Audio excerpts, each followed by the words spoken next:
I thought we had the perfect marriage until late-night gym sessions and secretive texts started adding up. Then one night, I saw her kissing someone else, a police officer.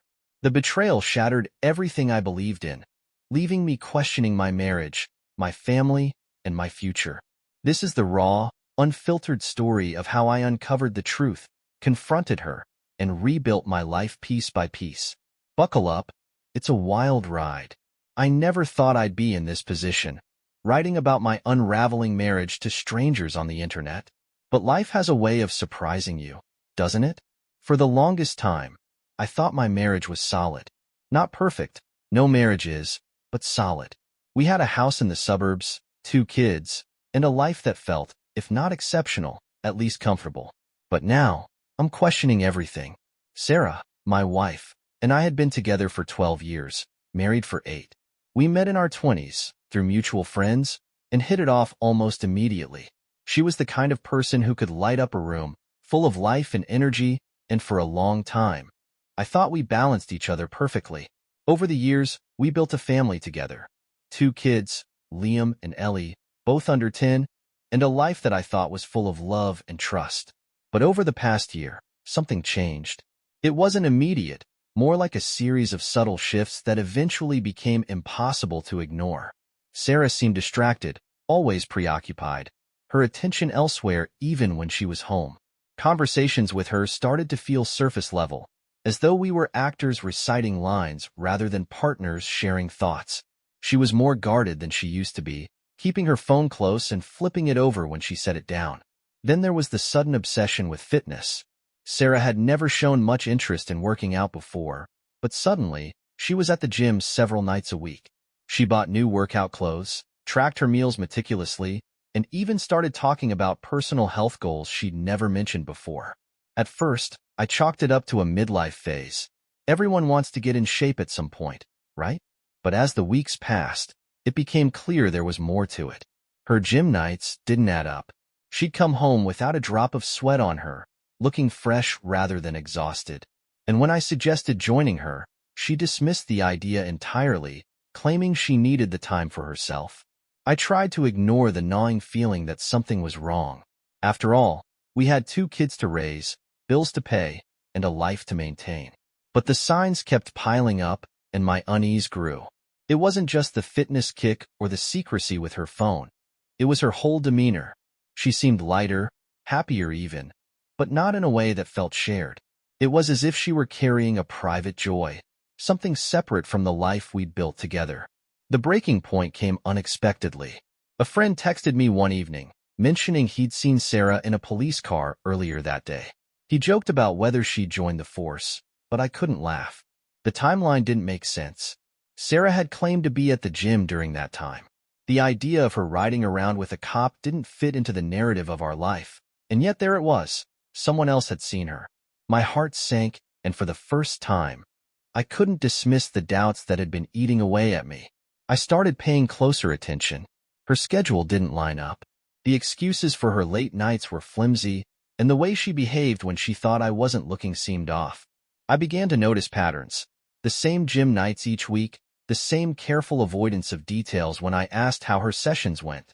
Slowly, the picture started to form, even if I didn't want to see it. One night, after she went to bed, I found myself staring at her phone. She always kept it locked, but I knew the passcode. It wasn't something I'd ever thought to use before. But that night, I couldn't resist. I unlocked the screen, my hands trembling as I scrolled through her messages. Most were innocuous, chats with friends and messages about the kids. But then I saw a thread with someone listed as Mark G. The messages were casual at first, but as I scrolled further, they became unmistakably intimate. There were flirty comments, inside jokes, and then a line that hit me like a punch to the gut. I can't stop thinking about last night. When can I see you again? My stomach turned as I realized the truth. This wasn't just a friend. This was something more. I stared at the phone in disbelief, my mind racing. Mark G. wasn't just anyone. He was a cop. That much was clear from the context of their messages and the little hints she dropped in their conversations. And suddenly, everything fell into place. The gym nights, the secrecy, the distance between us. Sarah wasn't just cheating on me. She was doing it with a police officer. I felt sick, my hands shaking as I put the phone back where I found it. My mind raced with questions. How long had this been going on? Did she ever feel guilty? Did she think I wouldn't notice? My world felt like it was crumbling beneath me, and for the first time, I couldn't see a way forward. The woman I had built my life with was a stranger, and I didn't know what to do next. The morning after discovering the messages, I woke up feeling like I was in a fog. My chest was heavy, and every movement felt like dragging a lead weight. Sarah was already up, bustling around the kitchen, acting as if nothing had changed. But for me, everything had. I spent most of the day going through the motions, but my mind was racing. I couldn't shake the image of those messages from my head. The line about last night, replayed in a loop, cutting deeper each time. I wanted to confront her immediately, to demand answers, but I hesitated. What if I was wrong? What if there was some explanation I hadn't considered? The thought of accusing her and being proven wrong felt almost as unbearable as the thought of being right. I decided I needed more evidence. Maybe it was cowardly to avoid a direct confrontation, but I wasn't ready yet. I started paying closer attention to her behavior, taking note of every little detail. When she said she was heading to the gym, I checked the time she left and how long she was gone. I tracked her stories about where she'd been and compared them to what I knew. Slowly, inconsistencies began to emerge. She'd mentioned seeing a friend after her workout, but when I casually asked the friend about it later, they'd have no idea what I was talking about. She'd say her sessions were exhausting, yet she'd come home looking refreshed and cheerful, not a bead of sweat on her. I started noticing that her gym bag, which she kept in the trunk of her car, looked untouched. Then there were the phone calls. She'd step out of the room when her phone rang, mumbling about work or family matters. If I asked who it was, her answers were vague. Once, I walked into the living room unexpectedly and caught her hanging up abruptly, her face flushed.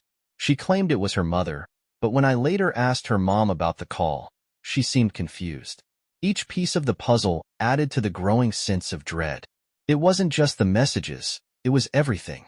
Her stories didn't align, her behavior was off, and the distance between us felt like a chasm. I hated myself for snooping, for becoming the kind of husband who doubted his wife, but I couldn't stop. I needed to know the truth. One evening, after she left for one of her usual gym sessions, I made the decision to follow her. I felt ridiculous, like some character in a bad movie, sitting in my car and trying to stay inconspicuous. But I had to know.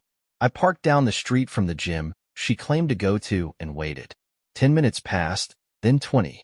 There was no sign of her. Finally, I saw her car, but she wasn't pulling into the gym parking lot. She drove right past it, heading toward the main road. My heart pounded as I followed at a safe distance, trying to keep out of sight.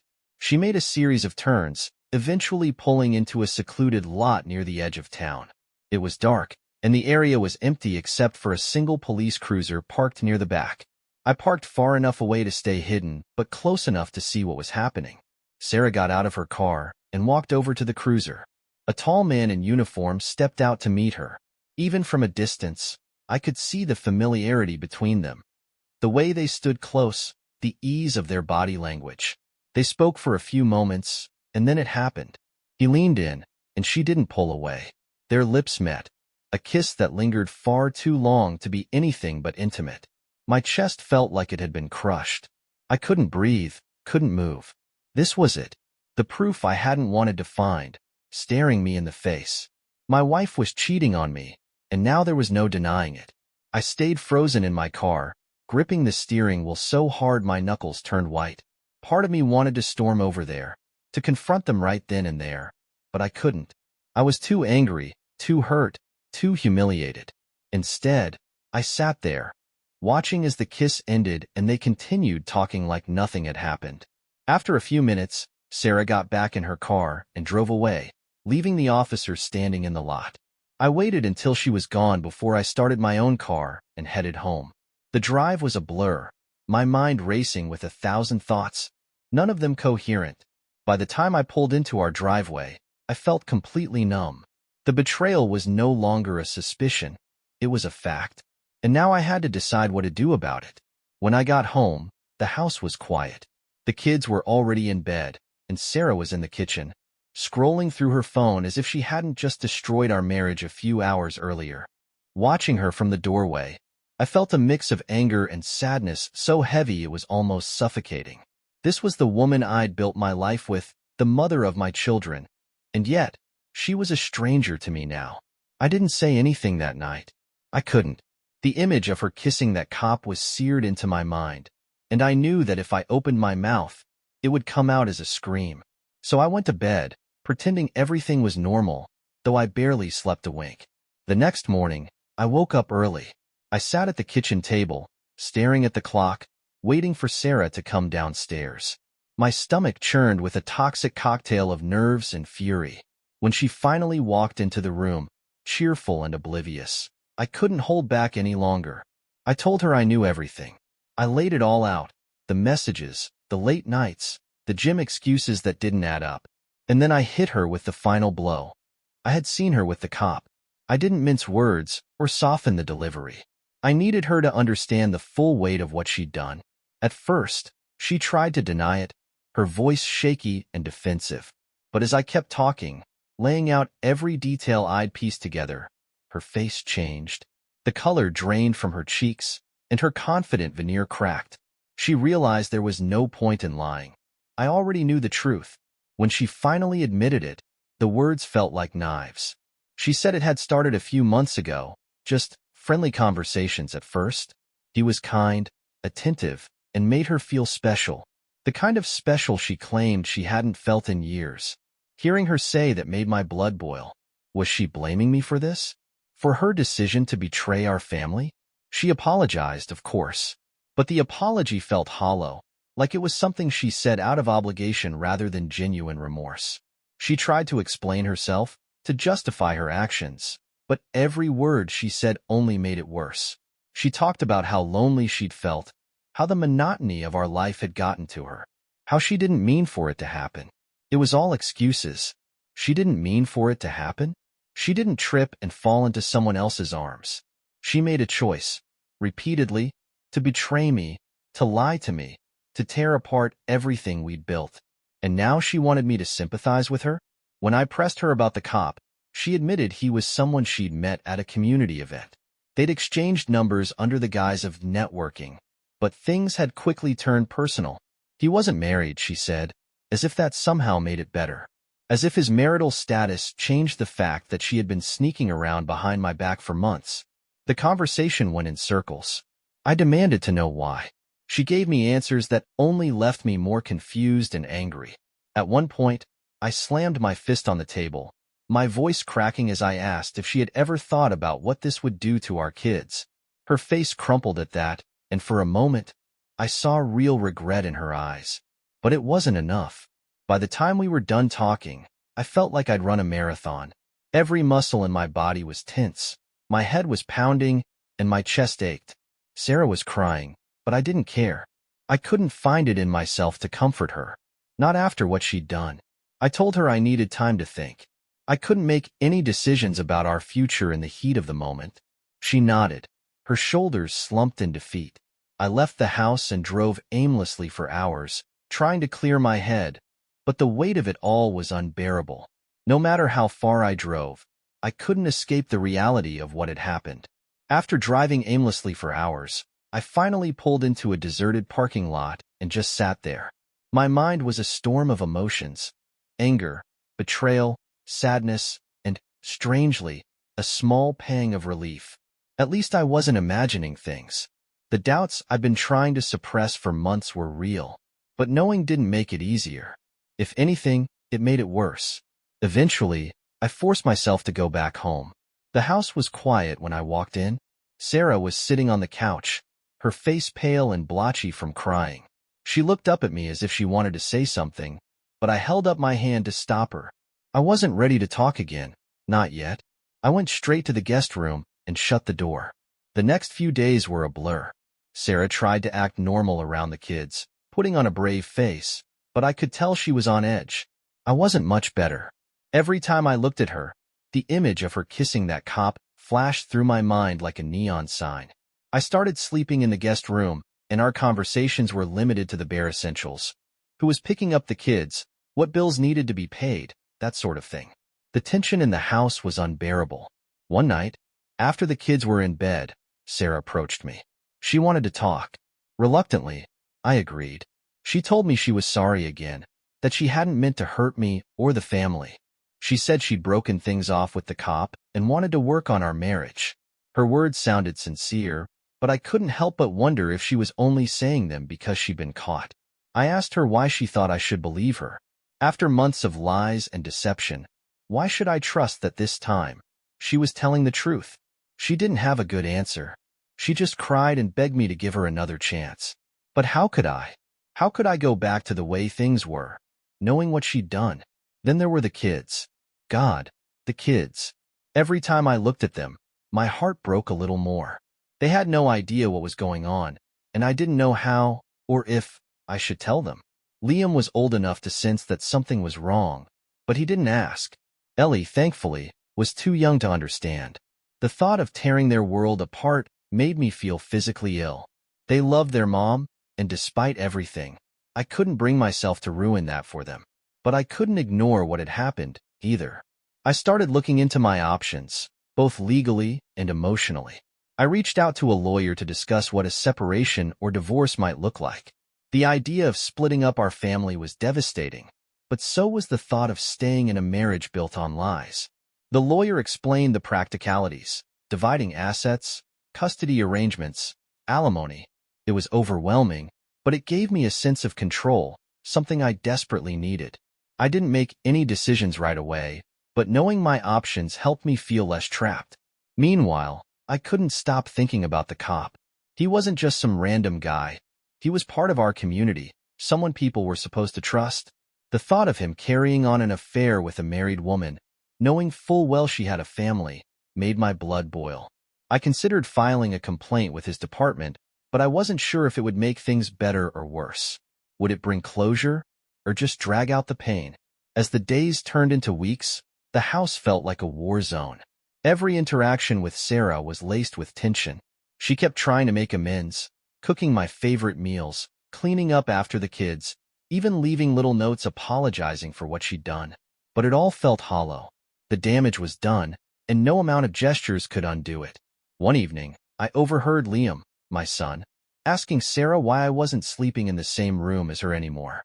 Her voice cracked as she tried to come up with an explanation that wouldn't confuse him.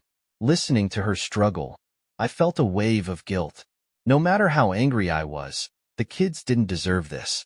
They deserved stability, love, and a home that wasn't filled with tension and unspoken resentment. That night, I sat down and made a list of pros and cons. Staying together would mean giving the kids a sense of normalcy, but it would also mean living a lie. Leaving would be messy and painful, but it might be the only way to truly heal.